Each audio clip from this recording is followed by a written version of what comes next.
Hey, how's it going? Hope you're having a shit one. I'm gonna tell you something, and once you understand this, it's gonna change the way you look at everyday objects and your photography.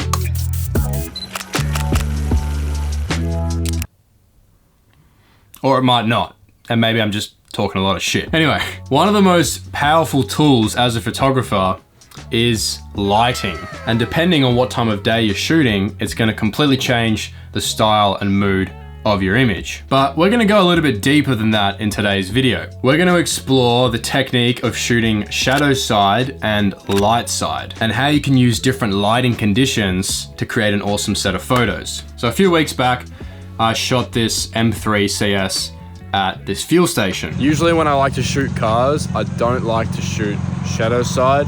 And what I mean by that is, right now the light is casting a shadow over a car, and when you shoot into that, you're gonna lose a lot of details on one side of the car, especially since this car has black wheels. I fucking hate black wheels. I just hate them so much. Compared to shooting on the light side, you can obviously get a lot more detail with your shot. To be honest, the lighting at a fuel station is a really simple and effective way to understand this technique. The shadow side, okay, here's a light, light's over here. Here's your subject, light's casting, it's gonna create a shadow on this side. Here's you, you're shooting here, this way, back into the light source, right? Light side, you're gonna come around this way, light's still over here, casting the shadow there, you're gonna come around and shoot onto the light side. Oops. Try not to bang a camera when you do that. It's pretty simple, right? And you're probably sitting there going like, Mike, what the fuck? I already know this. Bruh. Look, just bear with me. So you understand that, right? Like, light's here, shadow side, light side, all right? Great, okay. Personally, I'm not a big fan of bringing other light sources onto my photo shoots, like light tubes, light boxes, unless it's completely necessary for my shot idea, or you know, something we're working on, a project we're working on, whatever, fine, like understandable. But I generally prefer, and I actually think it's more fun, to go out, explore the streets, and just figure out what kind of lighting is going to work better for your shot, and help train your eye to see light and shadow sides. But again, when necessary, you know, sometimes it is more helpful just to bring light onto a photo shoot to create this. But anyway, that's not what we're talking about here. Now, this is the important part. When you shoot a photo shadow side, that's what's going to help create that mysterious, moody silhouette atmosphere style of photo, right?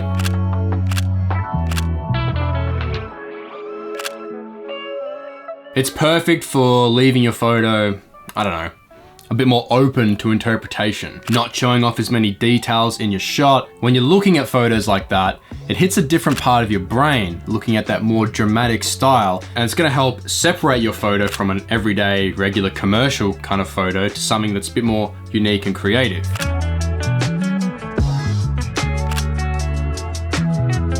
On the other hand, shooting light side, this is ideal for capturing, you know, crisp, detail sort of shots. And shooting light side is traditionally how photography is more or less done and taught, you know?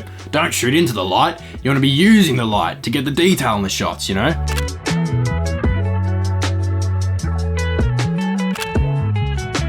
Now, practicing these techniques, shadow side and light side, next time you're out on a photo shoot, is gonna help you get a better understanding of this and when to use either style for your photos. And you can create a cool set of both professional, sharp, detailed shots with more moody, creative, dramatic style photos in one set of images. Experimenting is the key when it comes to photography. You can sit there and you can watch this video and many more videos just like this on YouTube and listen to some random curly-headed fuck on the internet talk about random shit that you probably already know, but the biggest difference is you going out and actually experimenting and trying these things, because that's where you're really gonna learn. You're not gonna learn sitting here listening to someone talk about it. It's actually getting out there and trying these techniques and seeing what's gonna work for your style of imagery. And eventually, once you start looking for shadow and light side, you're gonna start to see where you can mix these two contrasts together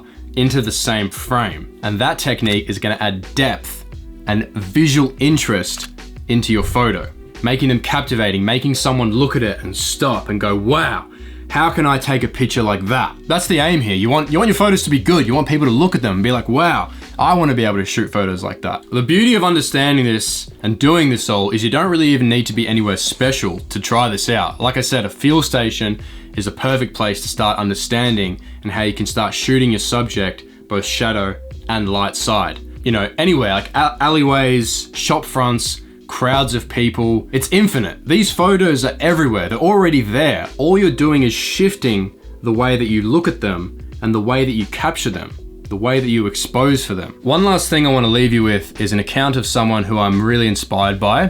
He's a New York photographer by the name of Billy D. If you've been on Instagram in the street photography world, you may have seen his name already pop up, but Billy has a really good understanding of this, or he might just get lucky with every photo he takes. No, I'm kidding. But his photos are always really inspiring to look at because he somehow manages to naturally mix shadow side and light side of photography really well together. Like, it's effortless for him. How many photos do you think he's taken before he's actually now created this style for himself and understands when he goes out and shoots, he's trained his eye to look for certain things, to look, how is the light falling onto someone? Maybe he goes down particular streets because he knows his city by exploring and getting out there. He understands where to stand and which way to shoot, what lens to pick, all these kind of things. That comes from experience and getting out there and shooting, which I guess is the main point of this video. Understanding this simple method of light side and shadow side, and then repeating, going out and experimenting that with your style of photos, that's what's really gonna quickly elevate your photography. But not overnight. You know, it's a matter of just doing photo shoots, trying light only photos, shadow only photos. Can I mix these together? What am I looking for here when I go on a location? You wanna be asking yourself all these questions and training your eye. So there you have it, light side, shadow side. Technique that's super simple, but something you should be thinking about every time you go out on a photo shoot. Remember, lighting is one of the most powerful things when it comes to photography and transform the way you take your photos. So grab your camera, go out there, start experimenting, and tag me in your photos on Instagram. You can tag me at North Borders. I'd love to see what you're getting up to and what kind of photos you're taking. If you found this video helpful, like, subscribe, all that shit. Keep having yourself a shit one, and I will see you in the next one.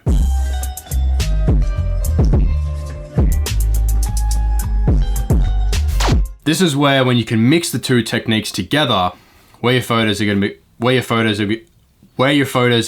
I can't even fucking speak today.